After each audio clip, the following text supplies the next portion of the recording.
Hello and welcome everyone, and a very warm welcome to our guest speaker today, Professor Gabrielle Marceau. We are delighted to have you back in the Academy, Gabrielle. It's not the first time that you're with us, but today you're here for a very special guest lecture on a very exciting topic. And I understand that you've been updating your slides up to this morning because you're going to take into account the results of COP28 when dealing with trade and investment and climate change. And so we're really excited. It's a great timing.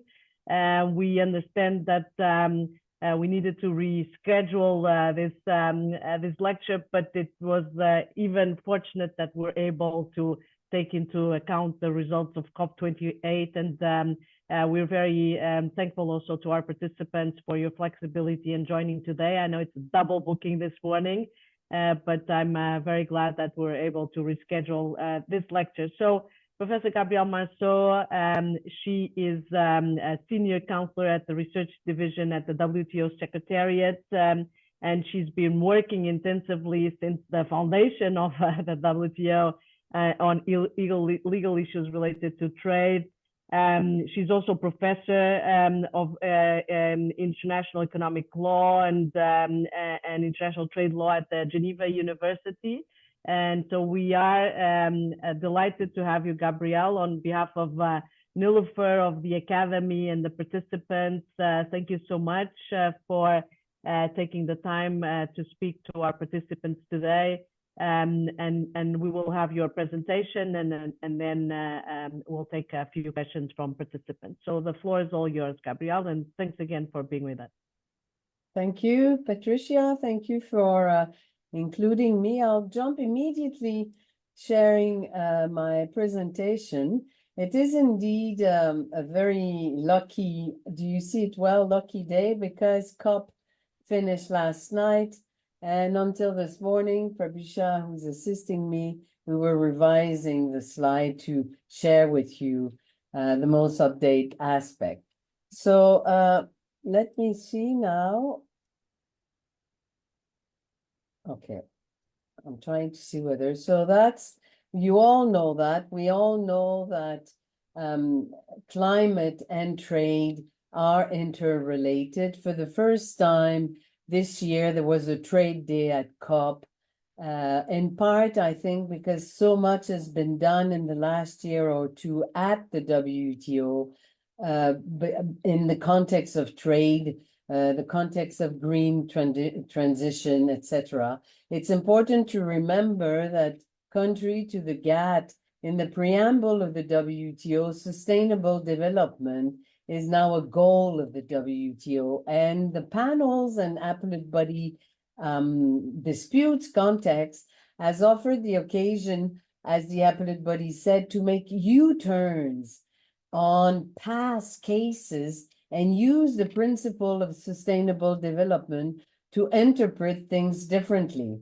Subsequently, because it's important to remember that sustainable development in the WTO is there since '93, subsequently the UN developed goals of sustainable development, including one that has an explicit reference to the WTO, as I mentioned, because it was there. Also very impressive is the amount of environment measures that are notified to the WTO, and almost 10% already. And of course, there are tons of such measures on climate and trade that are not notified, because notification is encouraged, but there's no penalty. So you have here the different types of measures, and 10% of them are climate. This is a scheme that you know, an image that you know very well. Who are producing emissions? It's going to be important when we go on a more focus on CBAM, for instance, who will be affected. Now, why the WTO? Well, there are all sorts of doors of entry in the WTO rules that take you to climate. The first article on most favored nation principle tells you that the way you treat an imported product, you need to treat all similar products from all members of the WTO club the same way. And one of the big issue, and we'll get back to that, is similar product, like products. Two products that look alike, are they really like? Because under the WTO rules, if they are, they must be treated the same way. That's Article 1. Article 3 has the same principle. An imported good that is like a domestic good should be treated the same way. And then, of course, soon you will see that governments and countries will say, well, these two goods, they look alike, but they're not really that like, because one is polluting, the other one is not, although they look alike. Article 2 refers to maximum tariff at the border, and many countries are saying if imported goods are coming and they're dirty, they're polluting, they emit a lot of carbon, we should have the right to go above commitments. There are a series of exceptions that allow government to give priority to the environment, to give priority to health. There's a special agreement just on sanitary measures, and there was a biotech dispute because, as you know, in Europe, a lot of GMO products are refused, while the exporting countries like the US would say, my products are like the European products. They cannot treat my product differently. My GMO is like a non-GMO.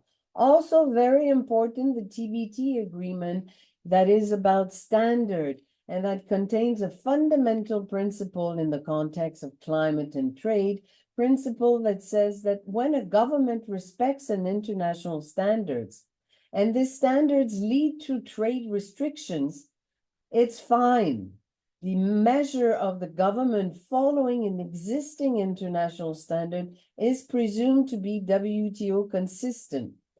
Also important, all the rules on subsidies, because of course companies ask for help to go into green economy, and rich countries have more means, developing countries complain. And I finish with TRIPS and technology and transfer of technology. So many entry doors to dealing with trade and climate issues. So the first provision that says, in principle, at the border, you should not have quantitative restriction. You should let things flow. We know it's not true. I take again the example of Europe, but there are many more. Europe that blocks certain things for food and that will block certain items that are too polluting. There are exceptions and carve out, but today I just want to give you an overview. Article 2 I mentioned tells that each contracting party will not collect a duty above what is written in its schedule. And this is the issue of CBAM. Can Europe collect a duty above what it committed? And it will argue, Europe will see, yes, I can, because I invoke the provisions. There's somebody on the screen, I think it's a lady called Amaka Gold Elom, who's moving all the time on the screen. I don't know what it is. I think her phone is open and she doesn't realize. Again, MFN provision for the expert, that's the non-discrimination. All similar products should be treated similarly, independently of their origin. Article 3, and that's the one of the issue, tells you, Article 3.2, that if you impose a tax, it must be the same tax on imported and domestic goods that are like product. And the same for all sorts of regulations and other requirements. It's again the non-discrimination sort of principle that is invoked all the time, often by the exporters who want to have a treatment similar to either domestic good or other products. In the context of climate, this is where we will start talking about what we call the PPM. However, if a government imposes a tax domestically, it can, of course, collect this tax at the border against imported products. No doubt about that. What is not possible is to collect more on foreign products than you collect on domestic products, because the GATT rules are there to protect trade. So this is a sum up. What is crucial in trade and in the club of GATT WTO is whether two products are like. And whether they're like is usually a consumer's choice. Are the products sort of seen the same way by the consumer's taste and habit? Do they have the same end use? Are they behaving the same way in the market at issue? And of course, the second rule is that imported products of whatever origin cannot be treated differently. And this brings me to the heart of trade and climate and the heart of trade and environment. It's the term process and production method, or PPM. So what's a PPM? If you look on this screen, I don't know whether you see well, I have two pencils that are quasi-identical. And if I'm telling you this one is made by a machine and it respects environment principle, it doesn't emit CO2, but this one is done in a very polluting way. Are they like? Are they similar? Many people would say, no, they're not. But others would say they are. The position of the WTO at the moment, and traditionally under the GATT, is that you cannot distinguish two products on the basis of the way they are made. Two goods that look alike are like if consumers treat them like. And very often, consumers don't know how they are made. So traditionally, to avoid abuses where you would say, this one is made by somebody who doesn't speak good English, so it's not similar to this one, to avoid distinctions that would be discriminatory, the rule was that if two products are considered similar by the consumers because of their use and the way they behave in market, they are like. You cannot a priori distinguish them on the basis of their PPM. This was certainly the GATT approach. And it has evolved, you will see how. The importance of PPM in environment, not only in environment, on labor, because often products themselves are not dirty. It's the way you make them that pollutes the environment. But a priori, you cannot treat them differently. However, as pointed on the third bullet point, since the reference to sustainable development in the preamble of the WTO, the appellate body has said that when you read the exceptions in the WTO, you need to read those exceptions differently now. Governments have a fundamental right to basically give priority to the policy listed in Article 20, health, public morals, natural resources, etc. And that those exceptions are as important as the market access rules that we just mentioned, including non-discrimination. So when a government wants to treat differently two goods that look alike, but they're not really like for that government because one is more polluting than the other, in particular in the way it is produced, you invoke Article 20. So first you invoke what is mentioned, step one subparagraph. So for instance, is it a measure relating to the conservation of natural resources like air? Clean air is a natural resources. And two is you look at the chapeau. Is this measure on the chapeau, is this measure really a measure about the environment? Or is there discrimination? And what the chapeau prohibits is unjustifiable discrimination. Discrimination as such is possible, unjustifiable discriminations between countries where the same conditions prevail. This is what is prohibited. So in other words, the appellate body said that the chapeau of 20 is a good faith test. I tell the students it's a lie test. You tell me you do it for the environment, But however, when I look in real life, it's not really the environment. And there are lots of cases like this. If I take a health old classic dispute where Thailand banned cigarettes from the US, but it continued to subsidize its own domestic cigarette enterprises, and it imported cigarettes from Argentina. So when it invoked, I banned cigarettes from the US for health under 20B, it was told, well, you have the right to ban cigarettes for health, but the way you apply the measure under the chapeau, the way you apply it in practice is full of contradiction because you keep importing from other countries and you keep subsidizing your own industry. So Article 20 is certainly a door for many of the climate-related measures that government will put in place. Either they could invoke public morals, because for some, dealing with climate is almost an issue of survival, but it can be a health issue. Brazil banned retreated tires from France and Europe because it wanted its domestic industry to be starved without any tires imported, forced them to recycle. And Brazil was told you have the right to make those long-term plans, such as issues like global warming and climate change.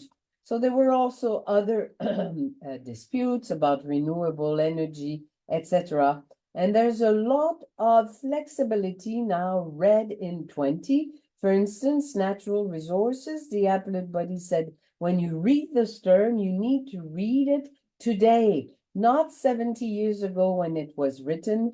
There is room for evolutionary interpretation. The other point, terribly important with climate, because Paris Convention recognized that there are different circumstances that can justify different action, is the chapeau that refers to different conditions in different territories of members.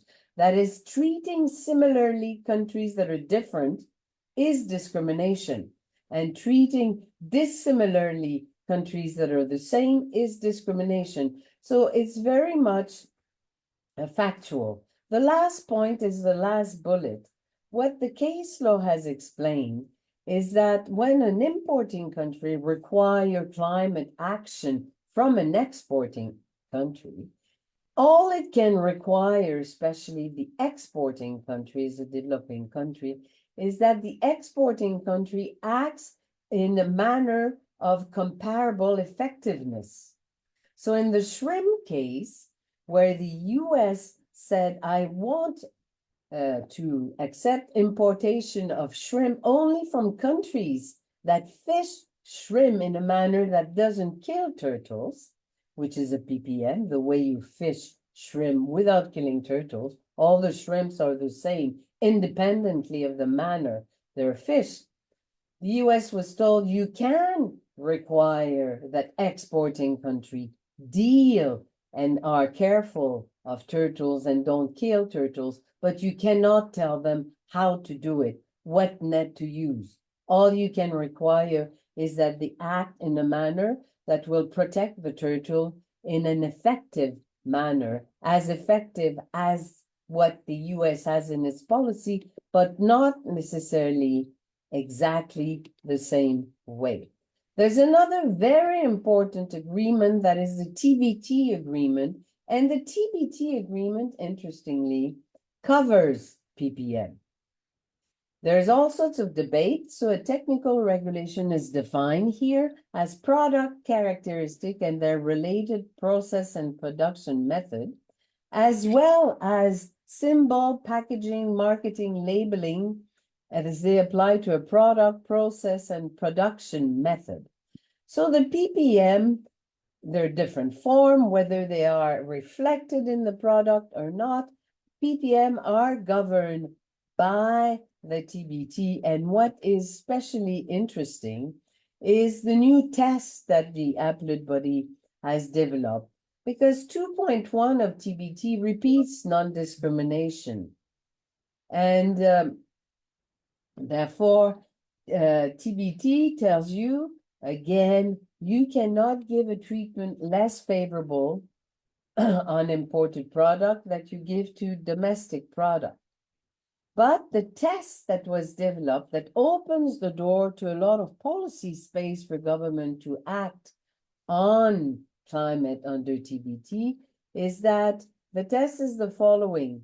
Any regulatory distinction that is based on legitimate objective is fine so long as it's applied even-handedly. So when you challenge a regulation, I'm not talking about a tax, challenge a regulation of another country that would treat sort of more severely importation of products that would not respect climate according to your importing scheme, the test will be, is your scheme making regulatory distinctions that stems exclusively from legitimate objective? Climate change is clearly a legitimate objective. If it is based on legitimate objective, and if it's applied even-handedly, then it is fine. If it's not applied even-handedly, or if it's not based on a legitimate objective, it's not good. It's also required that such restrictions that you put, because developing countries worry a lot about climate actions by rich countries, such restrictions should not be more restrictive than necessary. But what is important is always to look at what is the impact if this requirement, regulatory requirement, is not fulfilled. And the more dangerous the impact, the less intervention on the government. This was said in plain packaging when Australia won the case and was allowed to ban trademarks on cigarettes because of the immense risk of smoking. TBT also, and that's very important, favors international standards. And it tells you in 2.5 that if you comply here or no, if you comply with an existing international standard, which generally should be used, but if you comply with them, you're presumed to be acting consistently with the WTO, even if you restrict trade. So this is another reason why a lot is done in the WTO because of this respect of outside standard. There's also rules on subsidies, as we mentioned. There were rules on green subsidies that have disappeared, but some are talking about bringing them back. And of course, rules on intellectual property.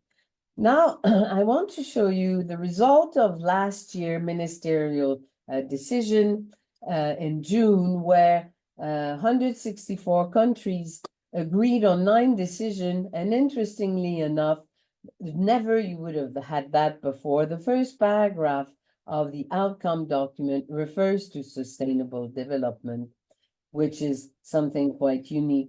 And paragraph 12 refers to private even stakeholders to deal with these issues. And paragraph 14 again refers to global environmental challenge, climate change, national disasters, and refers and repeats sustainable development goals, economic, social, and environment. This is completely new and almost a revolution that there is so much emphasis on climate in the WTO. It was the case in the Trade and Environment Division, the data that was put in place, but there were now new subgroup of members who started what we call a structured discussions meeting. So there is one on sustainability that has been divided in 4 working groups. One of them is on trade climate measure, another one circular economy, environmental goods, and subsidy. So in that group, it's very interesting. The private sector is invited, the civil society, and there are 74 governments that started it. They meet very regularly and they explore ways of dealing with problems. They're not negotiating, they're brainstorming, they're doing governance. And there's a specific one, as I mentioned, just on trade and climate measures. There's another one on fossil fuel, and we'll go back to that in a few minutes about COP. So this is a subgroup of members, 45 of them started it, and every day more join, and they try to explore how to deal with this problem. In WTO last year, the World Steel Association asked RDG that the WTO plunge into climate because they said a lot of the principles of the WTO are good for dealing with climate, including transparency, but the principle of equivalence and mutual recognition that should be explored, but also cooperation that is sort of everywhere. So interestingly, there was a big meeting with all the main big steel world companies at the WTO. And a few weeks after, the DG and a team of economists put forward a formal proposal for a tax on carbon. And this tax involved working with the private sector. And this tax was subsequently passed to the African Union, who suggested it to the G20. And we will see in a few minutes that the same proposal is now worldwide, blessed in COP, and will be led by the WTO.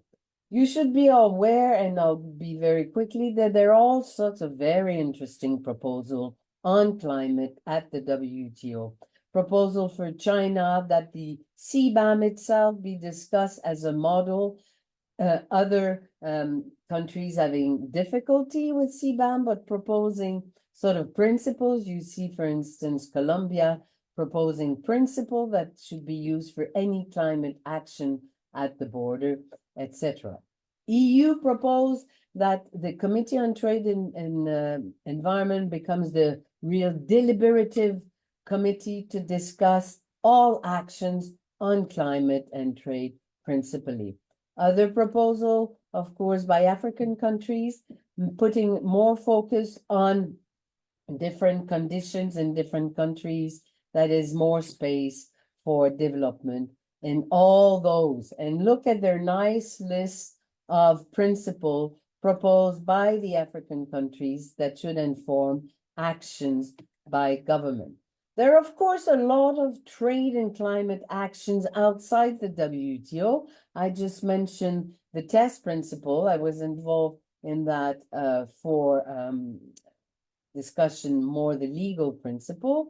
There's the Viller Group, where the WTO was very much involved, also involving the civil society in working on climate and the multiple dimensions of climate, that is, both, of course, discrimination, border measures, subsidies, standards.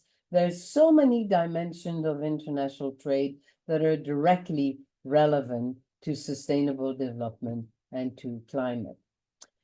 Also interesting, you can see, we calculated that over 3,000 trade-related climate change mitigation measures were notified at the WTO for addressing climate problems.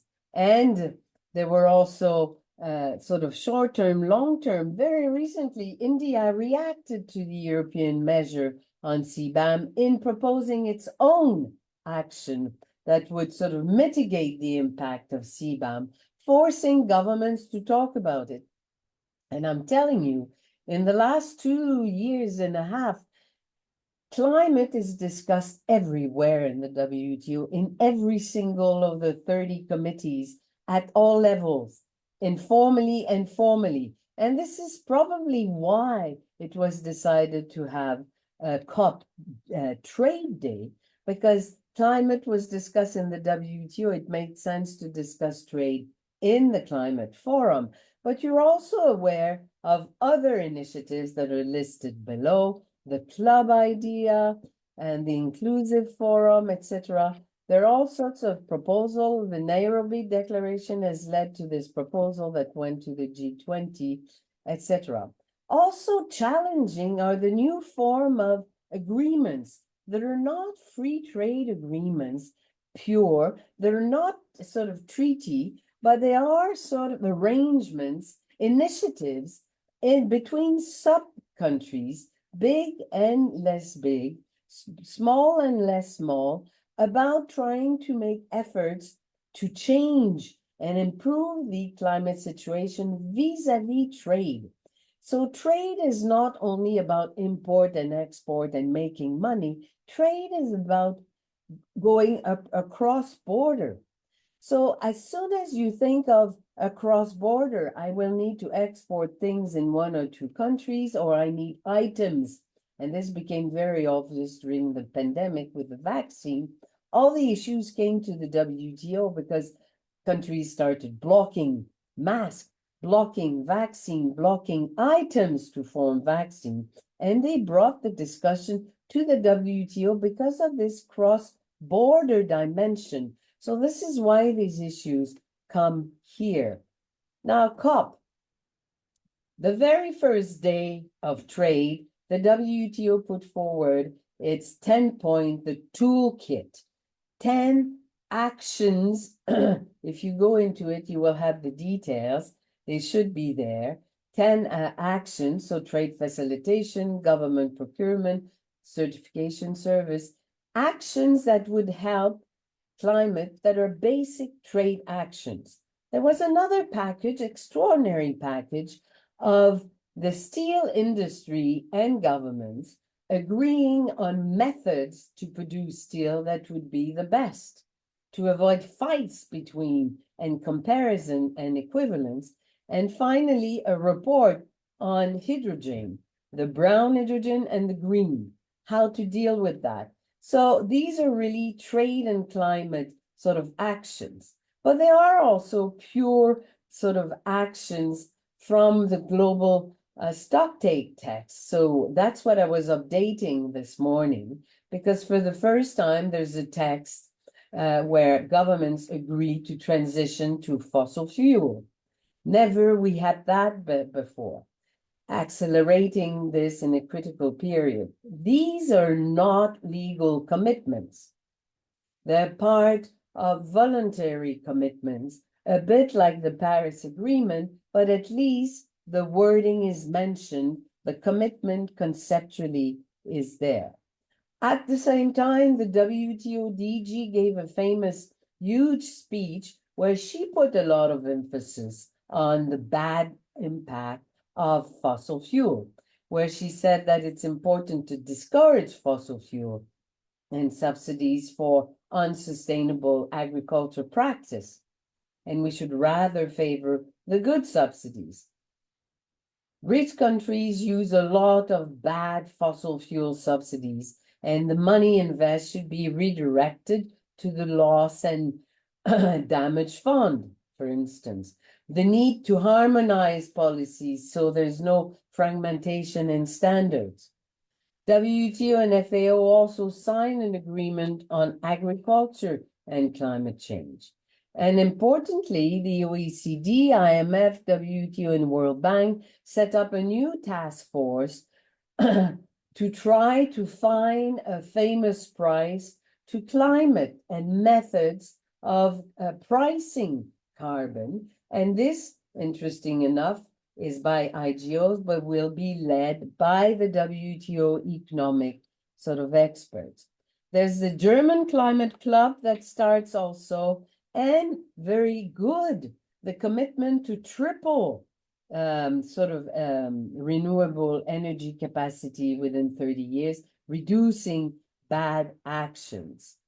Now, the last thing I want to touch with you is the drama of finance.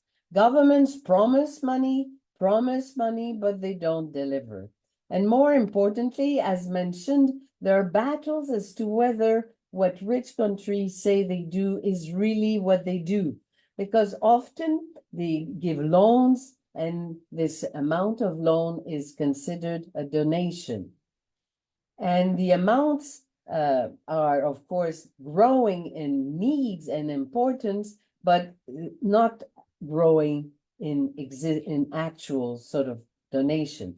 However, there was agreement this time for a loss and damage fund again, and to sort of repair and help them. A total of 7 million 700 million has been pledged. We'll see what happens with that. It's better than nothing, but it's really far away from what is needed. And we should remember that like trade and climate takes place within the WTO and outside, the same with finance. So there are different private-based sort of efforts to try to find more money. These are just some of them. The last thing I wanted to touch upon, and you may have questions, is about the consistency of border tax adjustment. This diagram may look a bit complex, but essentially there are two main questions. The first one is when a government decides that it will impose, let's say, a climate tax, a tax that is imposed on products, the level of the tax varying based on the level of CO2 emitted. The basic rule is that all similar products should be taxed the same way. So, of course, when two products are compared, one coming from abroad, crossing the border, and one domestic, there's no doubt that all governments have the right to impose a border tax. That is the tax that they impose on their domestic products, on sale of their domestic products, for example. They can also collect the same tax on imported products. The battle will be that the exporting country will complain and will say, you want to impose a very high tax on my product, but you impose a low tax on your products, but the two products are similar. The importing country will say, no, they're not similar. Yours is dirty, mine is clean. Yours create a lot of CO2, not mine, because my industry has adapted. And then the reference will be, look at the two products, they're the same. Therefore, the government, in invoking climate consideration, to treat differently two goods that are physically similar because of the way they are produced, the importing country will therefore invoke Article 20 and will say, sorry, they may look alike, these two products, but you know very well they're not, because the products that come from your country emits a lot of carbon, compare much more than what I do. And based on my calculation, your emissions are that level, therefore you should pay more tax. And then if there is a court looking at this, if there's a complaint and a dispute, the panel at the WTO or the appellate body, but the appellate body is not working, the panel will essentially look at, is the scheme put in place by this country really about protecting the environment? Are the distinctions between two products based on environment consideration, not based on protecting the domestic industry? Is the exporting country doing things that are so bad for climate? Because remember, what the importing country can do is to require the same environmental effectiveness that it requires on its own industry. Even if the exporting country says, yes, I don't emit pollution, as you say, I don't emit CO2, I don't do it your way, I don't have an ETS, or I don't have this or that scheme, but if you look at my emissions, they are sort of comparable to yours, and I do respect in the sector you pointed the same environmental effectiveness. Last two slides is about some sort of best practices for border tax adjustment. If governments favor a tax, and you may have seen that the head of the WTO, my DG, the head of the IMF, and the head of the EU wrote an article in the Financial Times saying that for economists, the best way of dealing with climate is through taxes, because then it's easier to compare and have a different level of tax based on the level of CO2. If you do follow tax at home, you have the right to have tax at the border, but these are a series of principles put in place by IISD, a famous NGO in the field, to avoid abuse. And there is very recently a China proposal to look at CBAM itself, its operation, how calculations are made, and to essentially not go to dispute right away, to use it, as I mentioned earlier, as a model. And this is the last point for all trade and environment and climate disputes. The WTO basic publications suggest to look at these four principles, including the coherence. This is what dispute will look at, but looking at issue holistically, making sure that the measure chosen is the best for dealing with the environmental problems. The issue in WTO context will be, is this action logical, effective from an environment point of view, and the flexibility that is needed for developing country. I end in saying goodbye, but of course, one of the basic issue is the different forum where different government meet and discuss, and you have the CBDR principle in the Paris Agreement that was introduced in parallel with national commitments. So the CBDR lost a bit its importance in favor of countries committing at the level they decided they can commit, in light also of circumstances. And you do have also some provisions in the WTO allowing different developing countries to have different commitments. One of the big difficult issue is that in WTO, and that's a huge battle made by the EU, won by the EU, the right of each country to set the level of protection they want as high as they want, and to insist that those who come in respect that. This is a battle they won in hormone, having the right, or in GMO food, to have very high standard of non-GMO, non-hormone, etc. But at the same time, in Paris, developing countries negotiated the right to have commitments at different level. Is Paris the maximum that developing countries will commit in climate? In WTO, WTO members say no.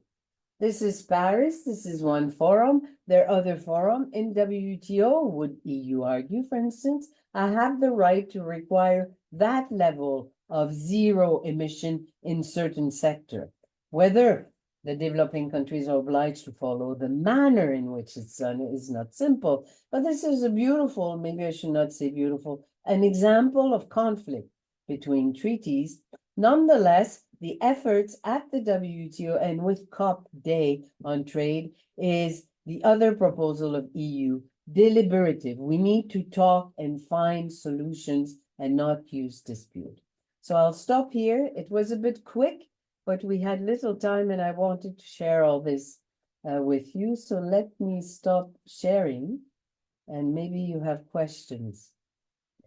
Wonderful. Thank you so much, Gabrielle. Indeed, I mean, you've given the participants so much information that I think they will take time to digest it, but they have your wonderful slides and I'm sure they'll go through it, and also reading material that you've kindly also indicated to the participants. But we have one question in the chat already from Rushira from India. And if I understand it well, it's about whether there is conflict between WTO obligations and the obligations of the IMF, or in the context of IMF, to reduce dependence on loans for financing climate change initiatives for developing countries. So it's a good question. There was a dispute where a country invoked something a bit similar. A dispute between US and Argentina, where Argentina said, I don't respect my maximum tariff commitment because I owe so much money. And therefore, there's a conflict between my commitment in WTO to never collect more than what I have promised and my commitment at the IMF. And all depends, and Patricia would know more than anyone, but all depends on how you define a conflict in international law. So a conflict can be obligations that are mutually exclusive. You must do this in one treaty, and the other one says you don't do this. You cannot do this. In the WTO, the definition of conflict has been expanded. So there's a definition for internal conflict and external conflict. If you ask me, is there a conflict between the WTO? I'm not too sure which provision you refer to, but the fact that developing countries and all countries accumulate debt to try to borrow money to deal with that problem of climate, and at the same time, there are commitments to reduce their sort of dependency. And I would tell my own personal view is that, yes, if it's not a conflict, there's certainly tensions. And this is why it's so important that more money is invested to deal with climate, but also why so many people express hope that this climate tax worldwide would be able, if collected and used properly, to deal with a good part of the problem. They were saying that the money that Norway accumulated in its funds could also be used for climate.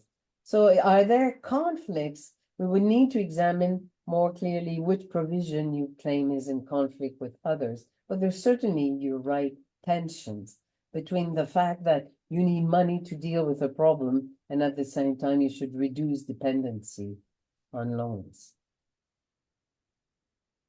And indeed, I mean, it's there's also ways to resolve through interpretation conflict, and states sometimes would have to square the circle in that respect. But I think, I mean, when we are dealing with bringing different regimes together, there might be at least those tensions, as you mentioned. But we have also another question from Rushira on the Energy Charter Treaty, which you may want to respond if possible. It's about whether the coordinated withdrawal will have an effect on the commitment to reduce fossil fuel utilization. I'm not sure it's a legal yeah. question. I'm not sure I Yeah. can respond to that. I mean, will withdrawal of this treaty have an effect on commitment? I hope it will have a positive effect on commitments. That's all I can say. But, you know, it's always the risk that government use. We had the same question about tax, the BEPS in Paris, and the commitments here. Often government, maybe in bad faith or good faith, on the occasion of a treaty change, they modify their actions and measures, and they start doing something that is inconsistent. But I would not tell you that adopting, for instance, a new tax regime will necessarily mean that you will start violating the WTO. So I'm ignorant on the technicalities. I cannot answer this.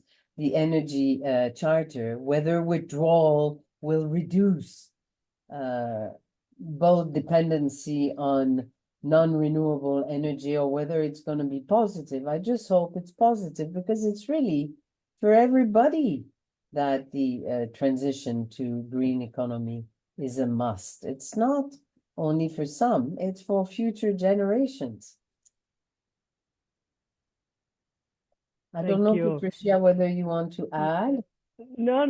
I have a difficult relationship with the Energy Charter Treaty, since the Portuguese government, and in particular the department that I have, is the depositary of the Energy Charter Treaty, and of course I'm more looking at it from the point of view of the work for the depositary, with all the notifications that we're having to do with the withdrawals that are already coming. So I mean, the full coordinated withdrawal is not possible anymore, because there've been some that have withdrawn at all, and I don't think that all member states will withdraw.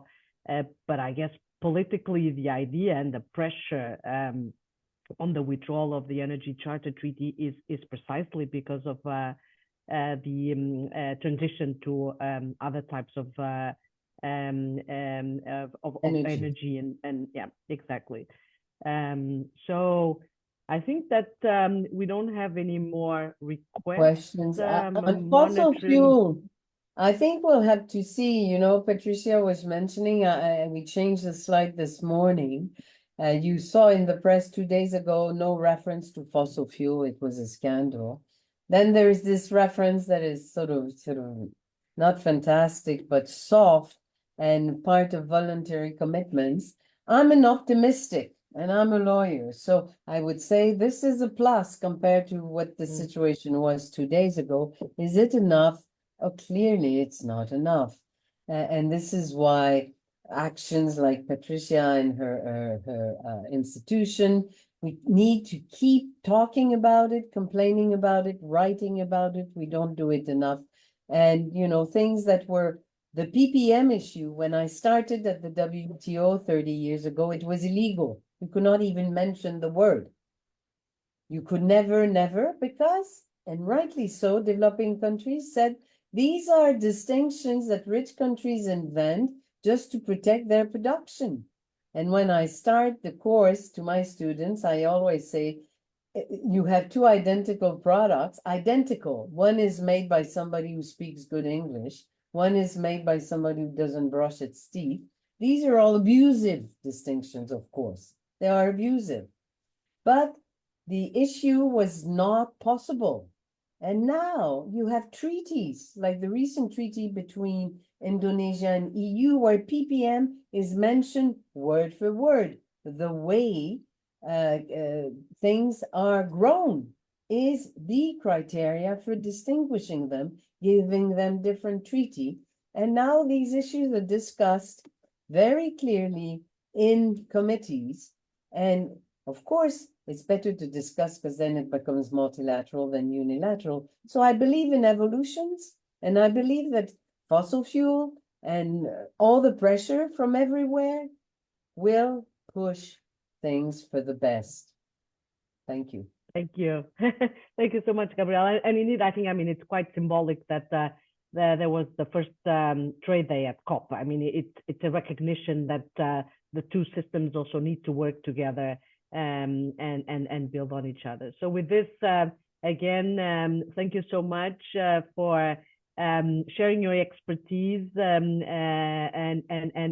drawing the attention of our participants also to this important new, I think it's a rather new issue of the relationship between climate change and trade. I mean, we're seeing that also, well, also with the Energy Charter on the investment, investment and the regime of the investment treaties and cases that are coming also in terms of arbitration and the impact that has also in the regard of climate change. So thanks again, Gabrielle. I wish you all the best for the holiday Nice holidays season. to you and all those who participated. If you have questions afterwards, of course, you can always reach out. Thanks for your availability and again there are the reading materials and the slides are shared with the participants. So I'll see the participants next week. This will be our last week at the Academy, and we'll finish just in time for the holidays. And thanks for the kind words that are being put in the chat for you, Gabrielle. Thank you very, very much, and see you soon, and all the best. Thank you. Thank you. Bye.